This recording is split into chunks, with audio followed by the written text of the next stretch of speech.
We have Senators Murray and Klobuchar and Schatz. And before I get into my substantive remarks, I just heard something that Trump said. Here's what he said. We can do things during the shutdown that are irreversible and bad for them, and irreversible like cutting vast numbers of people out. Well, there it is. Trump admitted himself that he is using Americans as political pawns. He is admitting that he is doing the firing of people if, God forbid, it happens. He's using Americans as pawns, as I said. Democrats do not want a shutdown. We stand ready to work with Republicans to find a bipartisan compromise, and the ball's in their court. When he says he will do things, he is taking ownership. He is taking ownership. It's just like in his first term when he said he will own the shutdown. It's just a point I wanted to make. Okay, now, we're 10 hours away from government funding expiring simply because the Republicans are not serious about keeping it open.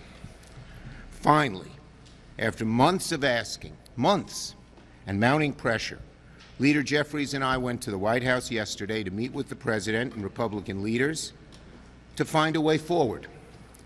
And sitting in the room, it was very clear, behind closed doors, that the President hasn't fully grasped the magnitude of the disaster he's causing Americans. As costs continue to skyrocket for Americans, thanks to Trump's tariffs, economic policies, clean energy policies, and disastrous blunders, Americans are prepared to spend 114% more on their health insurance. That's right, that just came out. According to the Kaiser Family's Foundation's analysis today, without ACA premium tax credits, premiums will double, more than double on average. And this not only affects those on ACA, it affects just about every American family with health insurance, because it is, as has been documented, when they get the deep cuts on ACA and on Medicaid, they don't have as much money, and they raise the costs on everybody else. So virtually no American with health insurance is immune from these disastrous Trump cuts. And what are Republicans doing about this? Avoiding lying. This week, look at this poster. This the one? Here. Let's get it front and center. I borrowed Thune's poster today, as many of you saw. This is what the House Republican Conference called. Lisa McClain, the head, walked members through polling and advised them not to make the message about health care, because ours lose that argument. That's not me. That's one of the Republican leaders who's in charge of messaging. They're right. She's right. Their position is so callous, and the damage is much greater than even people thought, that it's very unpopular. So when they're up against the brutal fact that Americans are to pay, take this one up, 114% more for marketplace enrollees who currently receive financial assistance. That's the Kaiser Foundation. It's devastating to them. And let me be clear, because they like to tell lies because they can't argue the merits. So they make up things. They said they're saying undocumented people cannot and will not receive premium tax credits. They say that undocumented people are going to get these credits. That is absolutely false. That is one of the big lies they tell, so they don't have to discuss the issues. The federal government, by law that we passed, does not fund health insurance for undocumented immigrants in Medicaid, period, nor the ACA, nor Medicare. Undocumented immigrants do not get federal health insurance premiums, period. Period. They're lying. I hope you'll call them on it when they bring it up. Some of the newspapers have. Okay? I said this directly to Speaker Johnson in the Oval Office.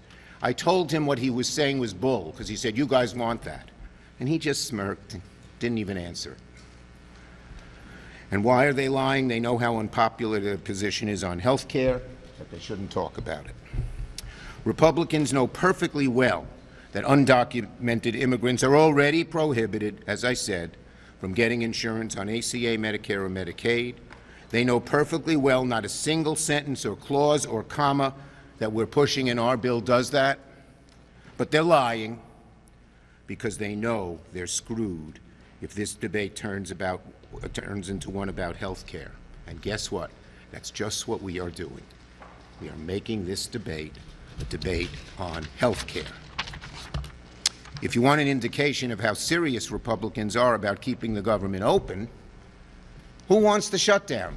There's no better proof than the fact that Speaker Johnson sent everybody home this week, ensuring a shutdown no matter what the Senate did. So don't argue who wants the shutdown. It's Johnson. And when we asked President Trump to meet with us, Hakeem and I, by all reports, it was Johnson who made him pull the meeting back. Pull the meeting back. And if you want another indication, and so, by the way, so the House Republicans should be here, but they're home. If you want another indication of how serious Republicans are about funding the government, look no further than the deepfake AI video the President tried to put up last night after our meeting, when we were actually trying to fund the government. His video was dumb, it was childish, it was petty. It's something that a 5-year-old would do, not a president of the United States, but it shows how unserious they are. They don't give a damn about the harm they will cause with their shutdown. Now, Republicans have until midnight to cut the garbage and get serious with us about solving the health care crisis. When I was Majority Leader, this is what I did with Thune's chart this morning. He had all these years that we passed CRs. We passed budget bills. We did. You know why? As leader, I sat down with the Republicans every one of those years and created a bipartisan bill. Their bill is partisan. They call it clean. We call it partisan. It has no Democratic input. Thune never talked to me. Johnson never talked to Hakeem.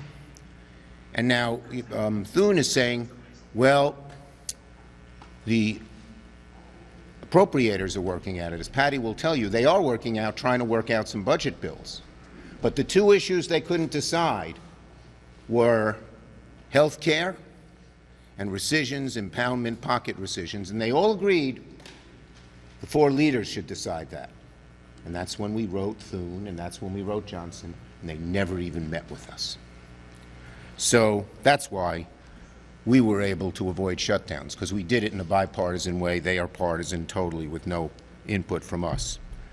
So as Republicans continue to lie, distract, duck, hide, Democrats remain ready to get to work, negotiate a bipartisan agreement, and keep the government funded. Senator Murray. I'm going to take all my papers here. Thank you.